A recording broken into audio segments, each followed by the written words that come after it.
नमस्कार। Astro Rakesh family में आप सभी का स्वागत है। उम्मीद करते हैं आप सभी लोग ठीक होंगे। आज का जो वीडियो का टॉपिक है, यानी हम जो चर्चा करेंगे, राहु आपकी कुंडली में क्या फल देंगे है। मतलब ये कहा जाता है कि राहु के सपोर्ट से, यानी उनके साथ मिलने से जीवन में सुख भी अति उत्तम का होता है और साथ और अच्छा दृष्टि भाव, अच्छा फल नहीं मिलने से दुख की पीड़ा भी बहुत ज़्यादा मिलता है। तो आपकी कुंडली में सबसे पहले उपचय हाउस, यानी उपचय जो घर होता है, उस घर में अगर बैठे हों तो आपके लिए ठीक होंगे। अब उपचय घर कौन सा है ये मैं आपको बता दे रहा हूँ। तीसरा, छठा, 10वां और 11वां। 3, 6, 10 और 11, इस हाउस को उपचय हाउस बोला जाता है ना। उपचय का मतलब होता है बढ़ावा देना, आगे बढ़ने की क्षमता जो है इस घर से मिलता है। यानी आप अच्छा निर्णय करेंगे तो आपके लिए आने वाला समय ठीक होगा। कैरियर में बैठेंगे, अगर आप एक अच्छे जॉब में स्टेबल होंगे तो यहाँ से आपकी उन्नति बढ़ेगी। कर्म अच्छी स्थिति में करेंगे, अच्छे विचार से करेंगे तो यहाँ पद प्रतिष्ठा सम्मान के माध्यम से आप आगे बढ़ेंगे। लाभ, इस स्थिति में बैठेंगे तो आपकी इच्छाओं को, अगर सही स्थिति में बैठे हैं तो हमेशा आपकी इच्छा होगी, जो डिज़ायर होगा वह बहुत ही अति उत्तम का होगा, सही विचारधारा का होगा। तो उपचय हाउस में जब भी राहु बैठेंगे तो आपके लिए अच्छा फल देंगे। जैसे तीसरे घर में राहु बैठे हैं, छठे घर में बैठे हों, 10वें घर में बैठे हों और 11वें घर में बैठे हों, इन हाउस में अगर राहु बैठे हैं तो यह आपके लिए अति उत्तम है। अब इस स्थिति में हमें पहला घर देखना जरूरी होता है। पहला घर इसलिए कि लग्न, कुंडली में लग्न का बहुत ज़्यादा महत्वपूर्ण है और पहले घर को लग्न बोला जाता है। इसमें जो भी अंक लिखा होगा, जो भी उस अंक के स्वामी आपके जीवन का सुख दुख हर घर के फल को निर्धारित करते हैं। अगर उनकी स्थिति अच्छा होता है तो आपके जीवन में बहुत कुछ पॉजिटिव होगा, ग्रोथ होगा, जीवन सफल होगा, संघर्षमय कम होगा। तो पहले घर में जो भी अंक लिखा हो उस अंक को देख लें। मान के चलिए 2 लिखा हो तो वृषभ हो गया, 5 लिखा हो तो सिंह लग्न हो गया, 8 लिखा हो तो वृश्चिक लग्न हो गया। तो इस तरीके से कभी भी आपके कुंडली में लग्न पता करना हो तो पहले घर में जो अंक लिखा रहता है उस अंक के जो राशि हैं वही आपके लग्न होते हैं और राशि के स्वामी ही आपके जीवन की स्थिति को अच्छा और बुरा कंडीशन में निर्धारित करते हैं। लग्न जिस जातक का कमजोर रहता है उसकी जीवन में संघर्ष बहुत ज़्यादा हो जाएगा।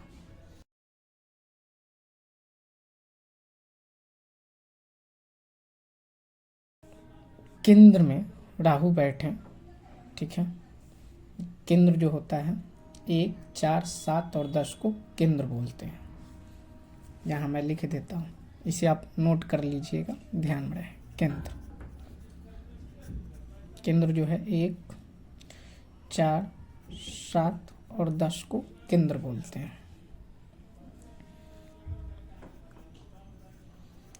दूसरा, त्रिकोण। त्रिकोण में पहला घर, 5वां घर और 9वां घर, ये जो है त्रिकोण होते हैं।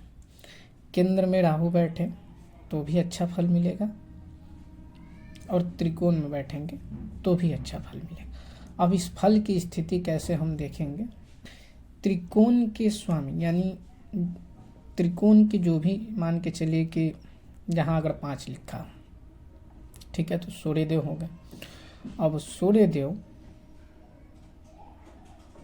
यहीं पे राहु के साथ बैठे हैं तो अति उत्तम हो जाएगा, ठीक है। लेकिन सूर्य के साथ राहु की युक्ति, कुछ युक्ति के बारे में बताएंगे कि किस युक्ति में सबसे ज़्यादा बेटर फल मिलता है।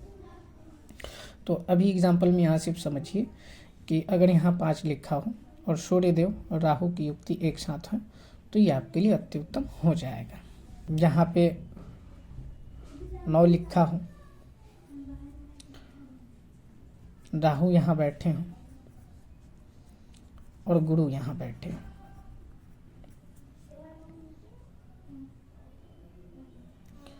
तो इस तरीके से भी राहु और गुरु का संबंध बन रहा है कि हम देखेंगे पहले। बन रहा है तो ठीक है, नहीं बन रहा है तो कष्टकारी होगा। गुरु का दृष्टि राहु पे जा रहा है, इसलिए यह संबंध उचित होगा। 7, 8, 9, 9वीं दृष्टि गुरु पे है तो यह उचित है। तो इस तरीके से राजयोग बनता है। मान के चलिए कि गुरु यहाँ बैठे हों और राहु इस घर में बैठ जाए, ठीक। तो राहु जिस घर में बैठते हैं वहाँ का जो अंक होगा उनके स्वामी के साथ हमेशा हम स्थिति को देखेंगे। ये नहीं कभी हम काउंट करेंगे कि अब गुरु यहाँ बैठे हों और राहु कहीं और बैठे हों और उनसे गुरु का तात्पर्य हम नहीं देखेंगे, कभी संबंध नहीं देखेंगे। राहु जिस घर में बैठते हैं उस घर में जो अंक लिखा होता है उन्हीं से उनको बल मिलता है और उन्हीं के माध्यम जीवन में राहु का दशा आपके लिए अति उत्तम होता है।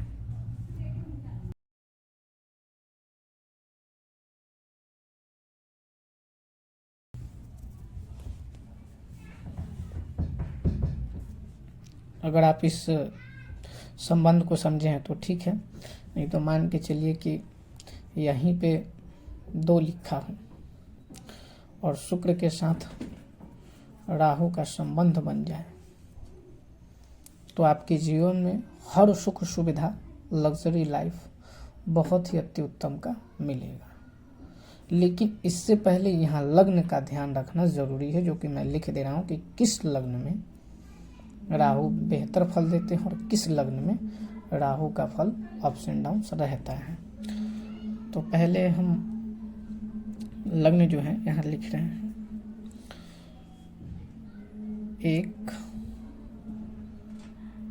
5, 8,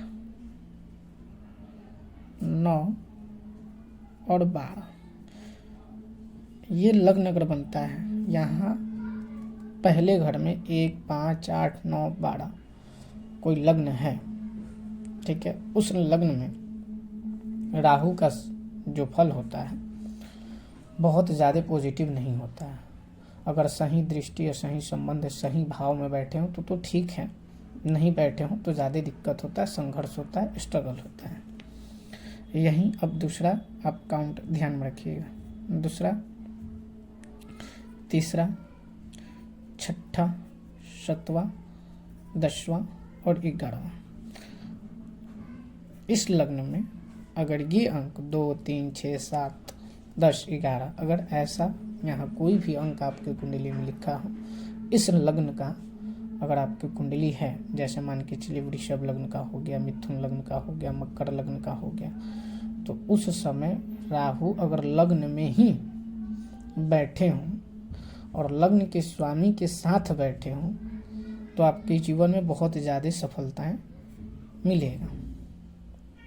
फिर भी आप सफल नहीं हो पा रहे हैं तो लग्न पे देखिए कि कितने ग्रहों की दृष्टि है और शुभ ग्रहों की दृष्टि है कि पाप ग्रहों की दृष्टि है।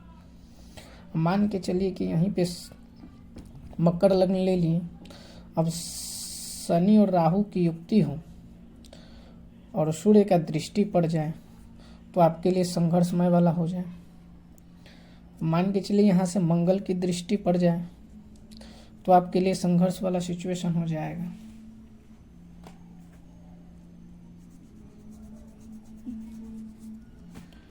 अब यहीं से बुध की दृष्टि हो तो ये आपके लिए अति उत्तम हो जाएगा।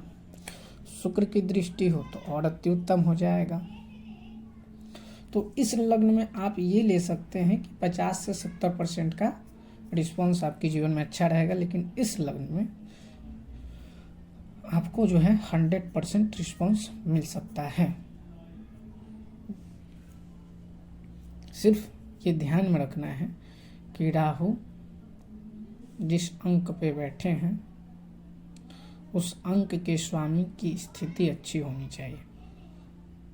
वो 6-8 पारे में ना बैठे हों, वो पीड़ित ना हो। अगर पीड़ित रहेंगे, अच्छी स्थिति में नहीं रहेंगे, तो आपके जीवन में हमेशा कुछ ना कुछ गलत विचार, गलत कर्म, गलत आदत, गलत इच्छाएं हमेशा हावी रहेगा, जिस वजह से आप असफल हो सकते हैं।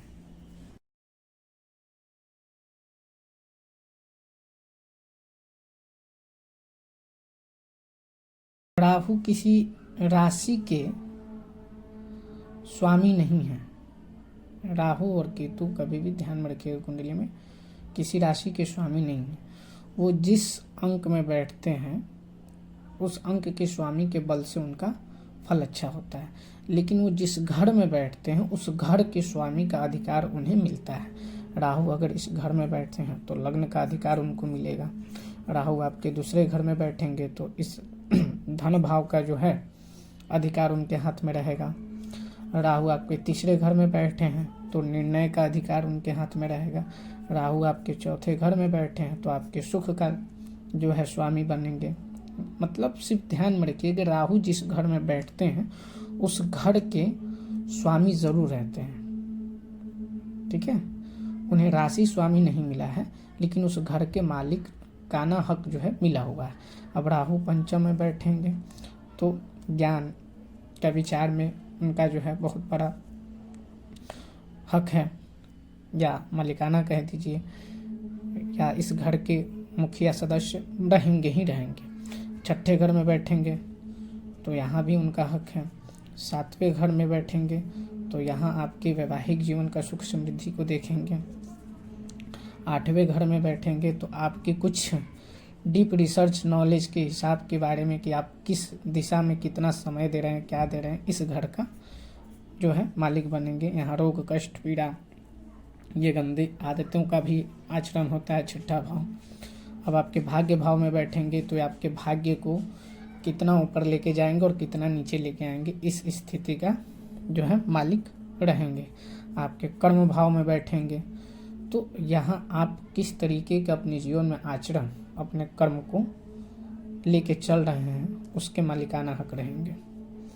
लाभ भाव में बैठेंगे तो यही ध्यान में रखिएगा कि लाभ भाव और निर्णय भाव, ये दो चीज़ बहुत ज़्यादा इम्पोर्टेंट होता है, क्योंकि यहाँ से आपका निर्णय और आपकी इच्छाएं, ये दो अगर सही रहा तो आपका कर्म जो है ठीक ठाक जाएगा। और यहीं पे निर्णय उल्टा सीधा रहा और इच्छाएं गलत विचार की रहीं तो जाहिर सी बात है कि आपका जीवन कष्टमयकारी रहेगा।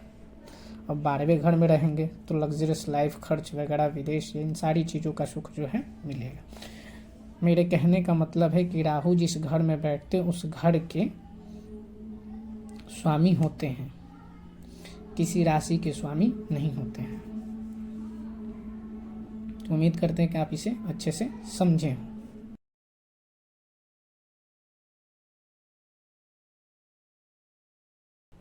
त्रिकोण और केंद्र का संबंध मैंने बता दिया है पहले ही कि त्रिकोण में अगर संबंध बनता है तो आपके भाग्य बल और जीवन को बहुत ज़्यादा सफल कर देंगे। केंद्र में बनेगा तो भी आपके लिए बहुत अत्युत्तम होगा। अब हम एक लग्न लेते हैं। पहला सिंह लग्न ले लिए। 5, 6, 7, 8, 9, 10, 12, 1, 2, 3, 4। यहाँ पे सिर्फ हम लग्न के हिसाब से राहु का जो है फल बता रहे हैं, ये ध्यान में रखिए। और एक विशेष बात ये ज़रूर ध्यान में रखिएगा, कभी भी राहु और केतु आमने सामने होते हैं। कभी भी राहु और केतु आमने सामने होंगे। अगर राहु यहाँ बैठेंगे तो केतु यहाँ होंगे, राहु यहाँ बैठेंगे तो केतु यहाँ होंगे। केतु यहाँ बैठे हैं तो राहु यहाँ होंगे। तो हमेशा जो है राहु और केतु आमने सामने रहते हैं।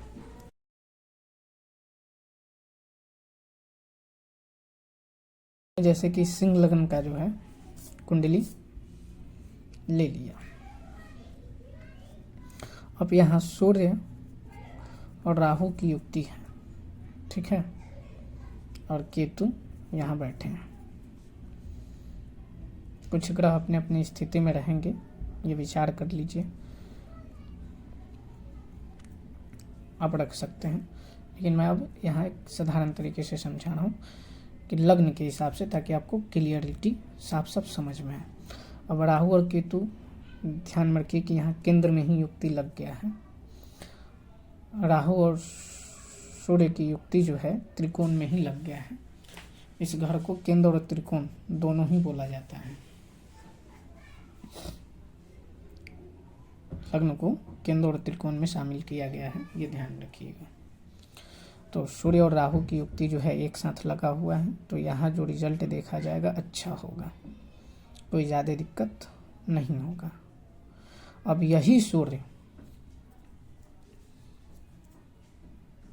यही सूर्य 12वें घर में बैठ जाए तो यहाँ अच्छी स्थिति नहीं हुआ, तो आपके जीवन में संघर्ष बैठ जाएगा। यही सूर्य 6ठे हाउस में आके बैठ जाए, मकर राशि में अच्छे होते हैं, लेकिन यहाँ जो है मारक ग्रह बनेंगे, इसलिए यहाँ स्थिति और ज़्यादा संघर्ष वाला बन जाएगा, लेकिन रिजल्ट आपको मिलेगा। यही सूर्य अष्टम भाव में आके बैठ जाए तो रिजल्ट मिलेगा, लेकिन संघर्ष ज़्यादा बढ़ जाएगा। लेकिन अगर लग्न के साथ बैठे हैं तो उसमें आपको ज़्यादा संघर्ष करने की ज़रूरत नहीं होगा।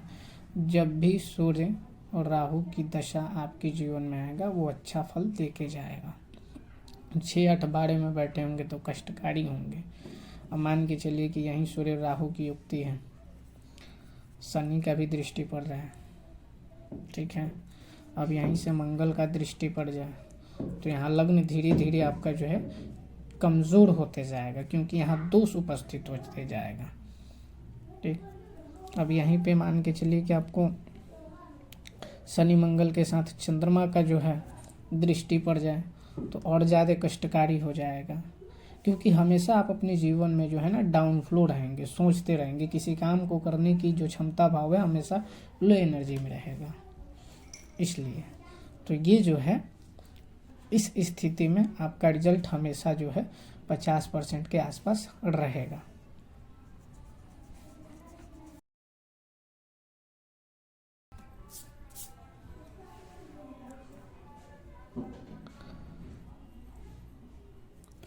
अब यहाँ एक और एग्जांपल मान के चलिए, सूर्य यहाँ बैठे हैं, ठीक है, राहु की युक्ति है और इस पे कुछ इनके मित्र ग्रहों की दृष्टि ज़्यादा पड़ जाए तो अच्छा होगा। अब मित्र ग्रहों में जो है गुरु और मंगल को पहले हम लेंगे, ठीक है। और शनि यहाँ नहीं है, कोई बात नहीं, गुरु होंगे, गुरु की दृष्टि पड़ेगा तो आपके लिए ठीक होगा। जैसे मैंने मंगल को रखा था तो यहाँ दृष्टि ठीक होगा, मित्रता है लग्न का तो ठीक जाएगा, लेकिन सिचुएशन ये होगा कि यहाँ दोष उपस्थित हो जाने की वजह से वो संघर्ष बढ़ जाता है।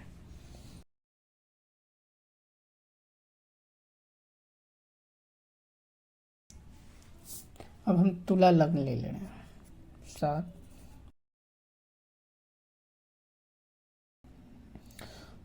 तुला लगन में राहु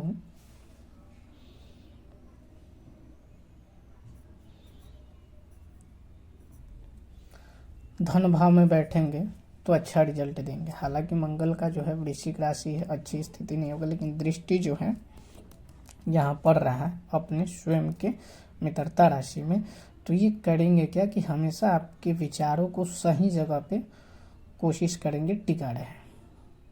ख्याल तो बहुत ज़्यादा जल्दबाजी होगा पाने के लिए, धन के विचार की स्थिति का मन में बार बार जिक्र होगा, लेकिन आप शॉर्टकट रास्ता अपनाने के साथ साथ सही रास्ते पे दृष्टि जरूर डालिएगा, तो ये जो है स्थिति ठीक हो जाएगा। अब यही मंगल, अब मान के चलिए राहु तो यहाँ बैठ के अब ये धन भाव के स्वामी बन गए। लेकिन मंगल की स्थिति आपकी कुंडली में देखना है कि मंगल आपकी कुंडली में कितना ज़्यादा मजबूत है, तभी जाके आपका धन भाव अच्छी स्थिति में होगा। अगर मंगल स्वयं यहीं पे बैठे हो तो ठीक है, यहाँ बैठे हैं तो भी ठीक है,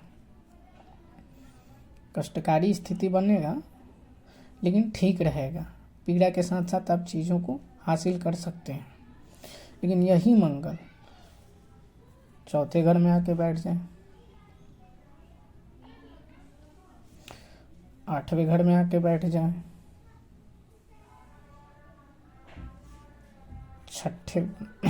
12वें घर में आके बैठ जाए, तो यहाँ कष्टकारी होने की स्थिति ज़्यादा बढ़ जाएगा। वजह है कि यहाँ कुछ पैरामीटर समझिएगा, मैंने पहले भी वीडियो बना दिया है कि इस लग्न में दूसरा घर और 7वां घर तो मारक हाउस बोला जाता है। मैंने एक सूत्र अप्लाई किया था, उस सूत्र के हिसाब से जब भी दो घर के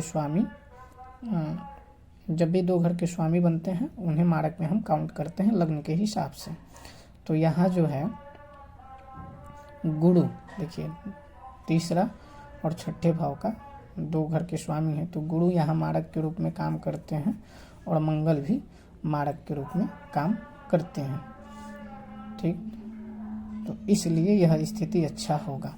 अब शुक्र और राहु की युक्ति यहाँ अच्छा है, एक साथ संबंध है, तो त्रिकोण और केंद्र दोनों ही होता है, तो यह आपके लिए अति उत्तम हो जाएगा। अब राहु यहीं बैठे और शुक्र सिर्फ यहाँ आके बैठ जाए तो भी आपको कोई ज़्यादा दिक्कत परेशानी नहीं होगा, क्योंकि अपने ही राशि में आके बैठे हैं शुक्रदेव, तो ये आपके लिए अच्छा रिजल्ट होगा। इस स्थिति में जब भी वृषभ, मिथुन, कन्या, तुला, मकर और कुंभ लग्न बन रहा है और अच्छी युक्ति है, सेम भाव में है, पाप ग्रह से कम पीड़ित है, तो आपको हमेशा 100% रिजल्ट मिलेगा। और मेष लग्न, सिंह लग्न, वृश्चिक लग्न, धनु लग्न और मीन लग्न में जब भी राहु की दृष्टि देख लीजिएगा अच्छा नहीं होगा तो आपके लिए कष्टकारी होगा। तो यहीं पे ये कथन सत्य होता है कि राहु आपको अर्श से फर्श पे बैठाएंगे कि फर्श से अर्श पे लाएंगे। ध्यान में रखिएगा कि यहीं पे इस दृष्टि का, इस कथन का संबंध सही साबित होता है कि राहु आपको ऊंचाई पे ले जाएंगे और फिर नीचे लेके आएंगे।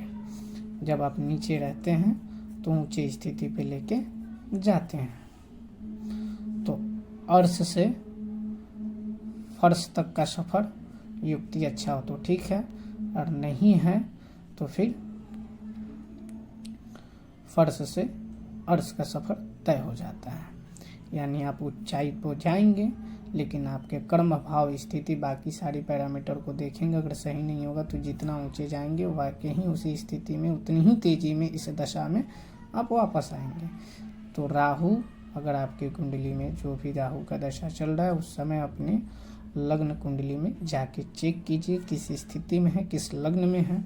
आपका जो लग्न बन रहा है उस लग्न के हिसाब से देख लीजिए, तो स्पष्ट रूप से आपको समझ में आ जाएगा कि राहु आपके कुंडली में क्या फल देंगे। ठीक, अब यहीं पे राहु यहाँ बैठे हैं, ठीक, राहु यहाँ बैठे हैं, तो अब राहु जो है भाग्य भाव जो घर है, भाग्य भाव घर है, इस घर की ये तो मालिक बन ही रहे हैं, लेकिन इनको बल मिलेगा बुध से। अब बुध यहीं पे बैठे हैं तो बहुत ही एक अच्छा वक्ता के रूप में आप हमेशा अपनी सिचुएशन को अप पे रखेंगे। ठीक, अब यही बुध मंगल के घर में आ जाएंगे तो पीड़ित हो जाएंगे, गुरु के घर में बैठेंगे तो पीड़ित हो जाएंगे, विचार, अहंकार, ये सब चीज़ें जो है सही नहीं होगा। तो इस तरीके से कभी भी राहु का दशा चल रहा है तो पहले ही परेशान होने की ज़रूरत नहीं है, उस दशा को आप चेक कीजिए। ठीक है, अब मान के चलिए कि राहु की दशा जब भी चल रहा है तो शुक्र होंगे, बुध होंगे, शनि होंगे, तो इसमें राहु आपको जो है प्लस पॉइंट ही देंगे अगर आपकी कुंडली में स्थिति अच्छा है तो। अगर चंद्रमा, सूर्य, मंगल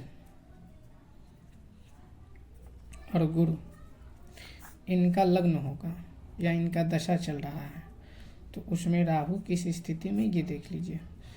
महादशा चंद्रमा के साथ राहु का अंतर्दशा है या राहु का महादशा चल रहा है, उसमें चंद्रमा का कुछ है, तो इस तरीके से उस स्थिति में आप परेशान हैं तो अपने दशा को देखिए। दशा देखने के बाद उनकी स्थिति को देखिए। राहु जिस घर में बैठे हैं उस घर के भाव को समझिए कि किस भाव का सुख आप विचार कर रहे हैं।